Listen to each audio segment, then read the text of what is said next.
Good morning, everybody. Welcome to Lorganic. I am Rashi, and today we will begin studying resolution of corporate disputes, non-compliances and remedies. ये एक subject है CS professional के module 2 का. For those who do not know what CS is, it is company secretary एक professional course है जिसके final level का ये एग्ज़ाम है. And what does it deal with? For example किसी since the name is resolution of corporate disputes, so means अगर किसी company से कंपनी का कोई डिस्प्यूट अराइज होता है या फिर उससे कोई नॉन कंप्लायंस कोई डिफ़ॉल्ट होती है तो उसके कॉन्सिक्वेंसेस क्या होंगे. क्या उसको पेनल्टी पे करनी होगी या फिर सेटलमेंट हो सकता है या फिर प्रोसिक्यूशन एडजुडिकेशन फेस करना होगा. क्या क्या ऑल्टरनेटिव्स हैं, क्या क्या कॉन्सिक्वेंसेस हैं, इन सबको हम स्टडी करते हैं in this subject. So the first chapter here is share holders democracy. And before understanding what is share holders democracy थोड़ा सा देखते हैं कि डेमोक्रेसी क्या होती है. फाइन. सो डेमोक्रेसी का मतलब क्या होता है and I think most of you must be aware about it. एक फ्रेज भी है डेमोक्रेसी के लिए, अब काफ़ी क्लीशे हो चुका है लेकिन हम 5th 6th से पढ़ते आ रहे हैं सिविक्स में. Democracy means rule of the people by the people and for the people. Means कि अगर किसी कंट्री के या फिर किसी स्टेट या फिर किसी सोसाइटी के लोग अपने इंटरेस्ट्स को प्रमोट करने के लिए जो वर्क है, जो रिस्पॉन्सिबिलिटी है, वो डेलीगेट कर देते हैं किसी और को, टू अ पर्सन और to a group of persons, ताकि वो हमारे इंटरेस्ट्स का ध्यान रखें और लगातार उसके लिए वर्क करते रहें. तो दैट इज़ डेमोक्रेसी. लोगों ने ही अपॉइंट किया अपने ही इंटरेस्ट्स के प्रमोशन के लिए. सो that is rule of the people by the people and also for the people. Rule लोगों का ही है लेकिन ध्यान बस कोई और रख रहा है. And same is the case with share holders democracy. See, एक कंपनी के लाखों शेयर होल्डर्स हो सकते हैं. सो हर एक शेयर होल्डर से हम ये एक्सपेक्ट नहीं कर सकते उसे नॉलेज होगी कि एक कंपनी को कैसे रन करते हैं. बट उनका क्योंकि उन्होंने पैसे इन्वेस्ट किए हैं तो दे हैव द राइट कि वो देखेगी कंपनी में क्या हो रहा है. एंड सेकेंडली उनका इंटरेस्ट कैसा है, यहाँ पर मॉनेटरी इंटरेस्ट है क्योंकि उन्होंने मनी इन्वेस्ट किया है. So they definitely will expect a return on investment. तो इस इंटरेस्ट को प्रमोट करने के लिए, क्योंकि वो इतने कॉम्पिटेंट नहीं है, इतने एक्सपीरियंस नहीं है कि वो समझ पाए कंपनी को कैसे प्रॉफिटेबली रन करना है. So that is why they appoint a group of persons ताकि वो कंपनी को इफेक्टिवली एंड एफिशिएंटली रन करे एंड इन द एंड उनको उनका रिटर्न दे एंड उनके इंटरेस्ट्स को प्रमोट करें. So that is share holders democracy कि शेयर होल्डर्स अपॉइंट करते हैं अपने रिप्रेजेंटेटिव्स को अपने ही इंटरेस्ट्स के प्रमोशन के लिए. Fine. So that is rule of the share holders by the share holders and for the share holders. Now जिनको शेयर होल्डर्स अपॉइंट करते हैं उनके रिप्रेजेंटेटिव्स वो कौन होते हैं? Directors. Fine. So that is the concept of share holders democracy. अब ऐसे कुछ रियल लाइफ इंसिडेंट्स देखते हैं जब शेयर होल्डर्स ने अपनी शेयर होल्डर्स डेमोक्रेसी को असर्ट किया. Meaning they proved that the shareholders are only representatives and they are not the owners. जब उन्होंने उनके डिसीजन को रिवर्स किया या मॉडिफाई किया.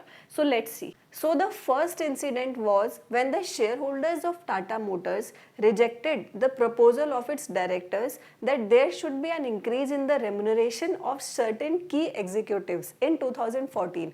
So जो directors थे उन्होंने एक proposal लाया कि हम अपने एग्जीक्यूटिव्स की रेम्यूनरेशन बढ़ा देते हैं और इस प्रपोजल को शेयर होल्डर्स ने फॉर सम रीज़न रिजेक्ट कर दिया एंड देयर बाय प्रूविंग कि एट द एंड डिसीजन उन्हीं का फाइनल होगा as they are the owners. And the second example is in 2017 the shareholders of Raymond Limited rejected the sale of a property at below the market price. So again directors अपनी जो normal business activities हैं वो carry out करते time they must have proposed कि हम इस property को below the market price cell कर देते हैं.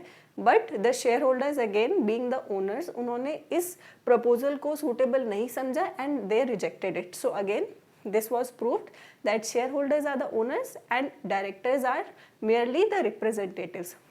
So इससे एक बात हमें समझने की बनती है कि शेयर होल्डर्स की पावर्स कितनी है और डायरेक्टर्स की पावर्स कहाँ तक है, क्या उनके पास कोई भी राइट नहीं है और अगर है तो वो कैसे उसे एक्सरसाइज कर सकते हैं वगैरह वगैरह। सो ताकि क्लैशेस ना हो तो सेक्शन 179 ने शेयर होल्डर्स और डायरेक्टर्स की पावर्स को कहीं ना कहीं बाइफरकेट किया है। और ये बाइफरकेशन किस बेसिस पर है, एक प्रिंसिपल है, प्रिंसिपल क्या है, एक फीचर है किसी भी कॉर्पोरेट का, किसी भी कंपनी का, and that is separation of powers, sorry separation of powers नहीं, separation of ownership and management. जैसे कि स्मॉल बिजनेसेस में ओनर भी एक ही होते हैं और मैनेज भी वही करते हैं बिजनेस को, लेकिन कॉर्पोरेट के केस में ओनर्स अलग होते हैं और जो मैनेजमेंट करते हैं वो कौन होते हैं, directors, and owners are the shareholders. So section 179 में देखते हैं कि डायरेक्टर्स की पावर क्या क्या है और शेयर होल्डर्स की पावर क्या क्या है, ये डिफाइंड हुआ है कि नहीं। So let's see. Section 179 subsection 3 में डायरेक्टर्स की पावर्स की एक पूरी लिस्ट मेंशन्ड है एंड अराउंड 10 to 11 पॉइंट्स हैं, जिसमें से कुछ मैंने यहाँ पर मेंशन किए हैं। और देखा जाए तो उनकी पावर्स वही हैं जो बाय कॉमन सेंस किसी भी पर्सन को जो कंपनी को रन कर रहा है, किसी भी बिजनेस को रन कर रहा है, तो उसे चाहिए एक फ्री हैंड चाहिए ताकि वो अपनी पावर्स को एक्सरसाइज कर सके इफेक्टिवली। फॉर एग्जाम्पल, अगर मैं कोई बिजनेस कर रही हूँ किसी के बिहाफ पर and I need money, so I should have the power to have that money, जिस भी सोर्स से, मतलब लेजिटिमेट सोर्स से। So I should have the power to borrow money और to issue the securities of a company. So ये powers directors को दी हुई है, to issue the securities and to borrow money, ताकि मेरी जो फंड्स की रिक्वायरमेंट है वो मीट हो सके। एंड सिक्योरिटीज़ में शेयर्स, डिवेंचर्स सब कुछ आता है।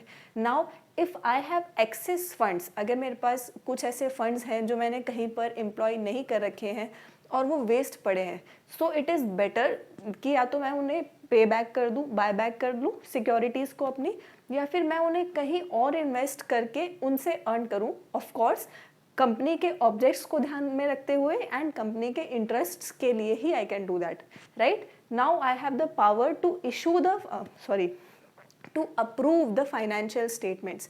सी फाइनली जो फाइनेंशियल स्टेटमेंट्स हैं वो शेयर होल्डर्स ही अप्रूव करते हैं। इनफैक्ट इसमें से कई पावर्स ऐसी हैं जो फाइनली जिनका से शेयर होल्डर्स के पास ही होता है, बट स्टिल एक preliminary approval board of directors का भी चाहिए होता है। तो same is the case with financial statements कि पहले जो बोर्ड की कमिटी है, मे बी ऑडिट कमिटी है, तो वो उसे अप्रूव करती है एंड देन वो जनरल मीटिंग में एक शेयर होल्डर पास करता है। And the next is to approve merger, amalgamation, compromise and arrangement. So इसमें अगर किसी कंपनी को टेक ओवर करना है किसी को, या फिर अमलगमेट करना है किसी के साथ, तो उसका इंटायर प्रोसीजर है जो सेक्शन 230 से 240 ऑफ द कंपनीज एक्ट में मेंशन है।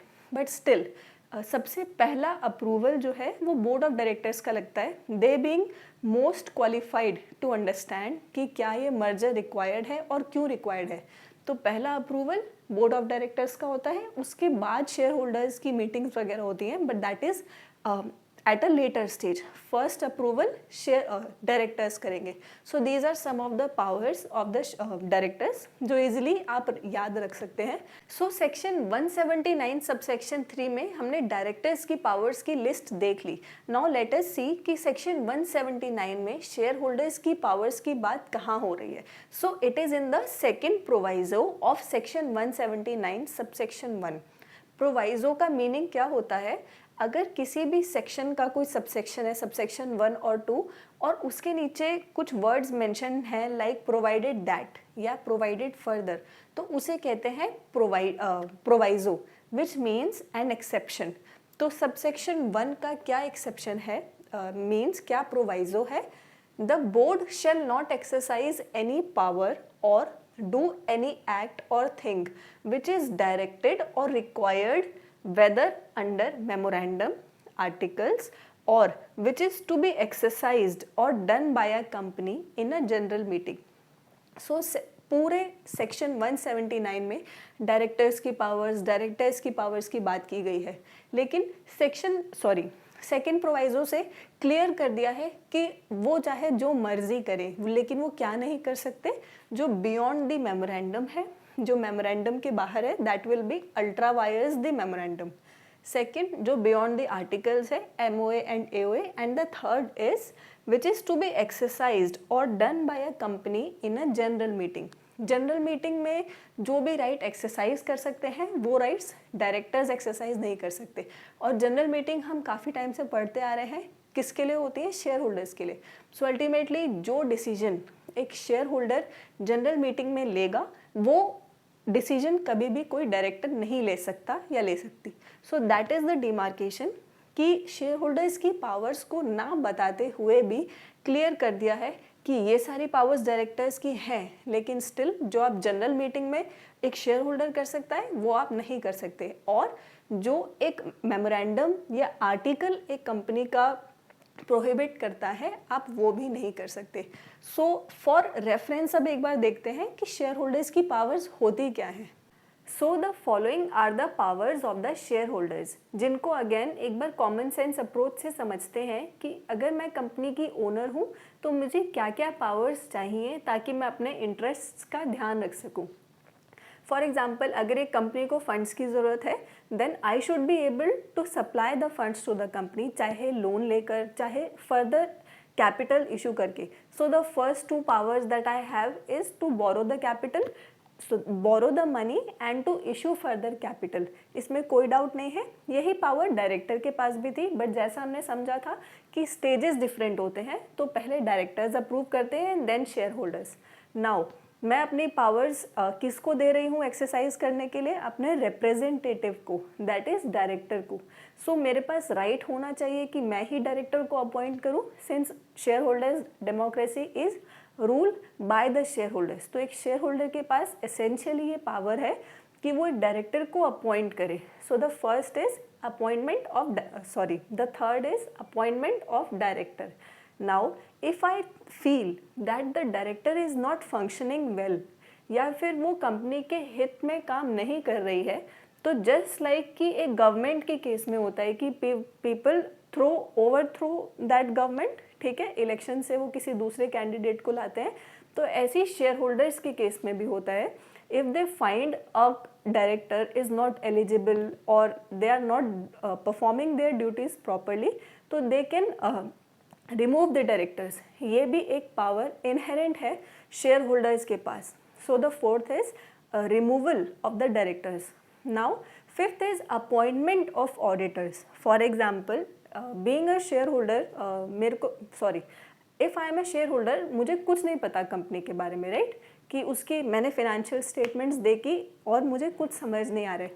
So apart from the director I need a person, एक एक्सपर्ट अकाउंट्स के, जिनको नॉलेज है कि फिनेंशियल इन्फॉर्मेशन जो हमारे सामने रखी है, बैलेंस शीट, P&L, इसमें क्या पोजीशन है कंपनी की, कितने प्रॉफिट्स हुए, क्या कॉस्ट्स रहे, एट्सेट्रा। सो वो एनालाइज करने के लिए मैं एक एक्सपर्ट को अपॉइंट करने का भी राइट रखती हूँ, and that expert is auditor, right. And the alteration of MOA and AOA, again if I want कि कंपनी के ऑब्जेक्ट्स में थोड़ा सा चेंज आए, so I have the power, being the owner मैं कुछ भी कर सकती हूँ। पहले मैं चाहती थी कि हम ये बिजनेस करें, but I want to now change और शिफ्ट माई बिजनेस एक्टिविटी।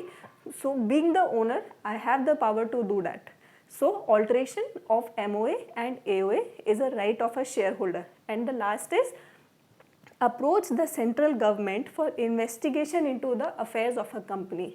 अगर मुझे लग रहा है कि मेरी कंपनी में कुछ गड़बड़ चल रही है, फ्रॉड, मिसफीजेंस, मिसकंडक्ट कुछ भी चल रहा है, so I can approach the central government and request them कि मेरी कंपनी में इन्वेस्टिगेट करके पता लगाओ कि क्या क्या गलत है, क्या क्या पोजीशन है। So as a share holder I have all these rights, and ये काफ़ी सिंपल राइट्स हैं। So 5 to 7 rights you can remember for your exam, fine. So that was it for today. And एक दो tips हैं विच I really want कि आप follow करें, because it will be very good. First of all, जब भी when you are sitting to watch any video, अगर you are studying through video, so make sure कि पहले तो आप अपने बेयर एक्ट के साथ बैठें, तब बिकॉज रीडिंग लॉ में बहुत इंपॉर्टेंट है। And if you do not read and you are just mugging things up, so they will not provide any real value, ठीक है। एग्जाम पास हो जाएगा और प्रायोरिटी वही है, but still if you are blank at the end of 4 years, you do not you cannot retain anything, तो उसका कुछ फ़ायदा नहीं है. You will have to again spend 1 or 2 years refreshing it all. Fine. So अगर आपके पास time है, आप टाइमली स्टडी करने बैठे हैं, तो begin studying with your bare act and sit with the module या फिर जो भी बुक आप अच्छी बुक आप रेफर करें उसके साथ. Fine. And second tip is for revision कि the best practice of course is कि आप लिख लिख के पढ़ें, राइट. बट अगर आप वो भी नहीं कर सकते and you are just revising कि हाँ पॉइंट्स याद कर लिए हैं, तो पॉइंट्स याद रहने चाहिए एग्जाम में. ऑफ कोर्स पॉइंट्स याद रखना is the most important thing. उसके मार्क्स होते हैं, लेकिन उसकी जो लैंग्वेज है पॉइंट्स के अंदर वो लिखनी भी आनी चाहिए. सो मेक श्योर कि if you have time you are revising on time before time. So आप ना कि सिर्फ पॉइंट्स रिवाइज करें, लेकिन उसके अंदर की लैंग्वेज को भी रीड करें या फिर उसके 3-4 पंच वर्ड्स को रिवाइज करें, ताकि when you are sitting in exam ऐसा ना हो कि आपको पता चले कि सिर्फ हेडिंग समझ आ गई है, आई रिमेंबर, बट उसके अंदर क्या लिखना है वो आई एम ब्लैंक विद. तो उसके अंदर एक बार देखिए, गो थ्रू करिए कि क्या कह रहा है उस पॉइंट के अंदर, उसके 2-3 वर्ड्स याद कर लिए या फिर एटलीस्ट समझ लीजिए इस पॉइंट में क्या लिखना है. So doing that you will write well in exam and score well in exam. So take care. That is it for today. In the next video, we will study about majority powers and minority rights. So take care and have a nice day.